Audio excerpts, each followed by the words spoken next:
are listening to LOA Recon with the Good Vibe Coach Jeanette Ma, where we dissect the ins and outs and the art and science of conscious creation, all intended to amp up your manifesting game.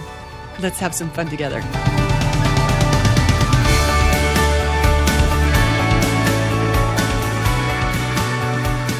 Well, how cool is this? I'm looking at a new podcast review by Powerfully Quantum in Great Britain. It reads, "Fantastic! 5 stars.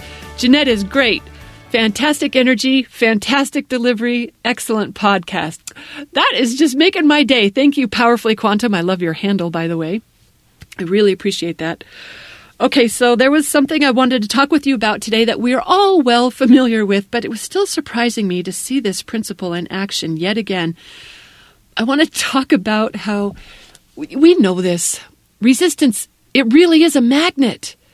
It really is. Whatever we're pushing against, we empower it. We call it into our lives by pushing against it. I was reminded about this, not because I was calling something in that I didn't want, but the thing that I used to not want, it is not happening. It is not happening, and it's because I've kind of been looking forward to it. I'm talking about the rock chip in my windshield. So I got a rock chip a long time ago. I don't know how long ago it was.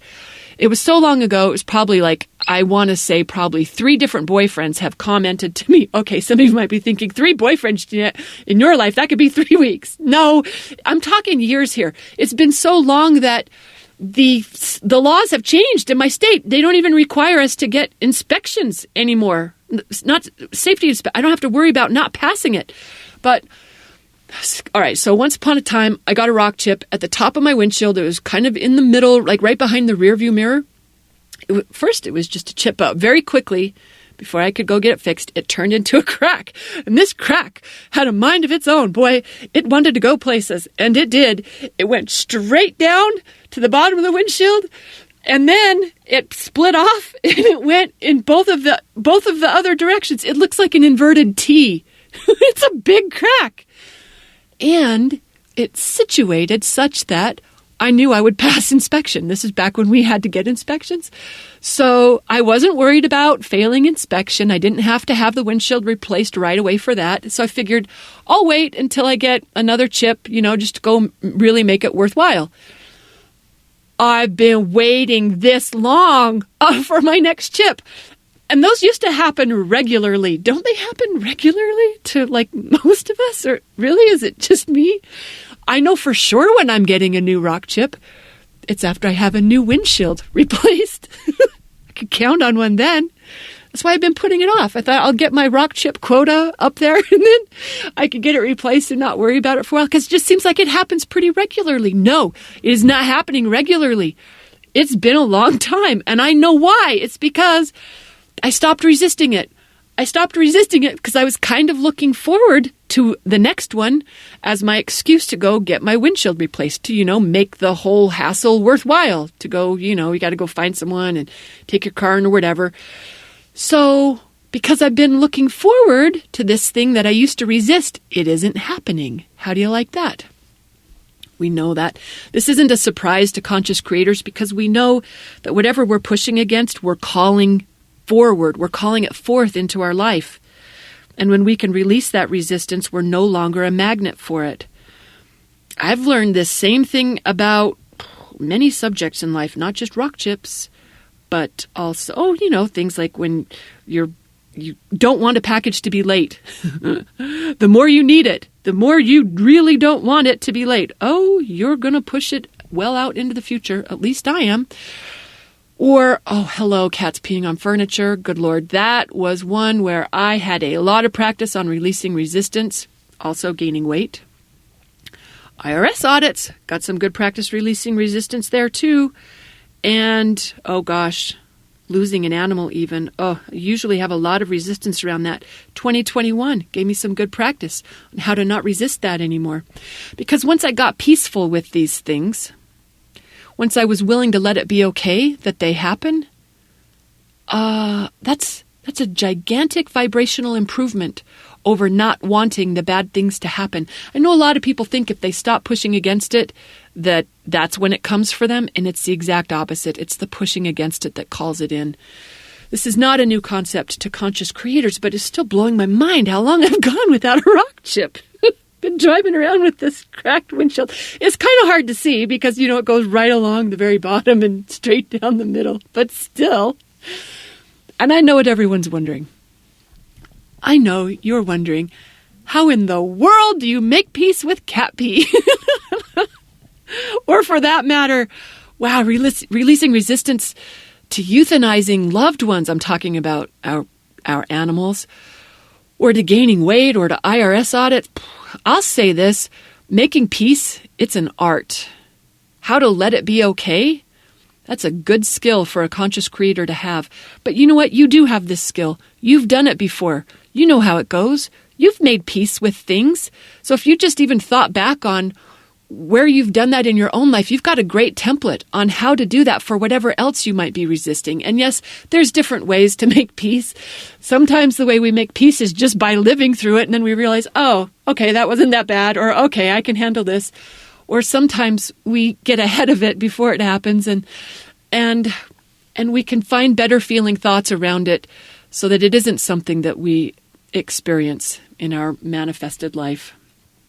But yeah, so how did I make peace with cat pee? That does sound like a good trick. Now that I think about it, I remember I just decided one day this was not worth ruining my life by being constantly upset with the cat who had the issue.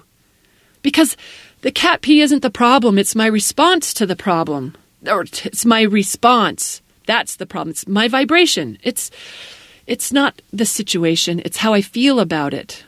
It's my vibration that's worth addressing, because we know the answer isn't go figure out how to get them to stop doing that so I can feel better. That's not what conscious creation is. Conscious creation is I got to find a way to feel better first, regardless, no matter what. No matter what sounds kind of extreme. You don't have to get like 100% peaceful in order to get a major improvement. So I just started looking for better feeling thoughts on the subject, like I'm pretty good at cleaning, it turns out. I figured it out. I got the tools. I got a system. I got a good routine for it. It's not that hard. And you can't even tell that I've had this issue in the house because I'm so good at cleaning. And also, I needed new carpet anyway, so it's just going to be really worth it when I finally do get it. And other better feeling thoughts were things like, they're not going to live forever, so I may as well do my best to enjoy them while they're here. It also gave me good incentive to not overdo it with my cat rescue, because cats don't like change. Not only did it give me good incentive to not parade too many strange cats through the house, but also strange men. They don't like change. So I was very keen not to aggravate them. And as I just got more peaceful, I started thinking about how this is not that big a deal. I can handle this. As I got softer on it, some cool things happened, including a variety of things. One, I discovered puppy pee pads. Hello, they made cleanup even easier. It was ridiculously easy.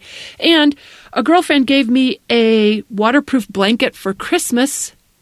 That was a game changer. Hello, such a game changer. I still use, so once it stopped being a problem, it stopped happening. I sound incredulous that cats stopped peeing in my house, but cats stopped peeing in my house once I stopped needing cats to stop peeing in my house. I know it sounds kind of frustrating how that works, that once you don't need it to change, it does. Oh, but it's so cool how that works. I still have some of those blankets on the furniture, but it's for dog hair, not so much for cats. Yeah, I don't have to wash them because of cats anymore. Anyway, it's the same thing with any topic. You've heard me talk about body weight, right? Once I realized my resistance to gaining weight was putting weight on, I knew my work was, all right, I got to get okay with this. I got to find some body love. And that took me a minute. I'm not going to lie. That took a minute because I had practiced a very different perspective for a very long time. I'm exaggerating a little bit, but that one was harder. It just came from being willing to see it differently. It was just straight up body love. I'm thinking about doing another round of body love in a couple of months. because I talk with clients a lot who are like, I don't even know where to start with that, Jeanette. You say, start loving my body. I don't even know how to do that. I remember I was there once upon a time too. It took a minute to get good at that. But man, once I did, remember I did a podcast on this when I was talking about how I got so good at loving my curves. You know, the curves where you didn't used to want the curves to be.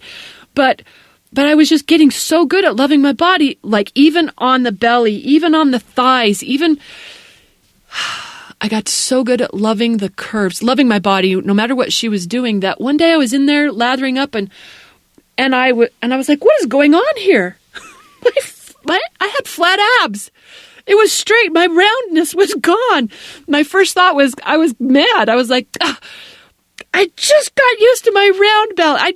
I was more than used to it. I appreciated it. I loved it. I was genuinely good at loving those curves, and then they went away. Oh, it cracks me up how that works. And I'll tell you what, making peace with euthanizing cats, man, we did it one after another last year. It was Savannah, I think Savannah first, and then maybe it was Oscar and Max, and then Luna and Loki, and only one of those cats was a senior, only one. Remember how you get better at whatever you practice? Yeah, I got good at euthanizing kitties that I loved dearly. So I'm no longer attached that someone's going to live to be 18 or 20 years old. However long they're here for, we'll make the most of it and celebrate whatever we get. I'm not scared of losing them anymore because I've been there, done that enough to know it's not as bad as I thought it would be. Plus, I had a kind of a cool insight. Maybe, did I tell you about this? I don't think I did, but remember I was taking Scooby-Dooby-Doobers to the trainer, who thinks his name is Winston. Except I couldn't take him because I didn't want to be without him. I was like so sad at the thought that he was going to be gone. But I texted the trainer. I said, you're going to have to come get him because I do not have it in me to leave him with you. Like, I will not be able to walk away without him. I won't. So the trainer's like, okay, cool, I'll come get him. But then a friend of mine drove him down for me. So when Chad was getting ready to take Scooby to the trainer, I cried. I cried and cried and cried and cried and cried. I was just sitting there on the floor. I mean, it was ridiculous. I'm laughing about it now, but at the time I wasn't laughing. And I knew it was ridiculous because I knew he's just going to the trainer. It's only 4 weeks. It's going to be fine. You'll see him again, Jeanette. He'll be even better than before when you do. And he's in great hands in the meantime. I knew all those things were true, but I was still so sad to be saying goodbye to him. And then I realized I was as sad to say goodbye to Scooby as I was when I euthanized all those cats, one after another last year. And I was realizing it was just as ridiculous for me to be sad about saying goodbye to those cats as it was for me to be sad about saying goodbye to Scooby, because I believe the same thing. My personal beliefs are that those cats are not their bodies, that who they are lives on even after they've shed their bodies, and that I'll see them again soon, and that they'll be even better than before when I do, and that they're in really great hands in the meantime. I believe all those things are true. In fact, I don't even have to wait for time to pass before I connect with them again. I can connect with them right now because who they are is not their bodies. I believe all of those things. So that helps release some resistance around that too. There are a variety of ways we can approach the thing on making peace with the thing that we weren't peaceful about. And conscious creators know the power of doing that, because as long as we're pushing against what we don't want, we are a magnet for it. So it's worth getting good at this and being willing to spot where we've got that in place, because some of us are so used to the pushing against routine, we don't even recognize where we're doing it. So it's a gift when we do realize. Don't beat yourself up for it. If you know where you're doing it, don't criticize yourself. This is an opportunity to practice releasing resistance. So, yeah, I lightened up about losing loved ones, and maybe I'll have another one to say goodbye to this year, maybe not. Maybe I'll get a rock chip soon, maybe not. I'm just glad when I am able to spot where I've been pushing against what I don't want, so I can give up that battle and find some peace instead. That's where big magic unfolds. I hope you got some sort of inspiration from this today. Thanks for tuning in, everyone, and happy manifesting.